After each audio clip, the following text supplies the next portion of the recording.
Бұл жерде біз жергілікті тұрғындарды екіге бөліп қарашыбыз керек. Шаарлықтар, же болсам жаңағы шаардын өкүмүндө болгон чоң айылдар бар.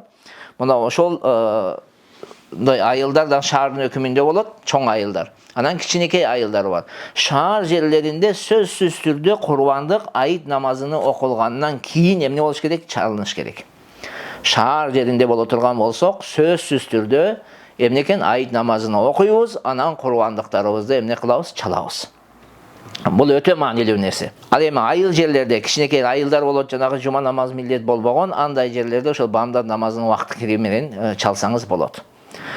Ошол милдет убакыты ошол убактан башталат. Бирок шаар жерлерде кайра айтабыз, баса белгилеп, эмнекен сөзсүз түрдө айыт намазыны окугандан кийин эмне болуш керек? Союлуш керек.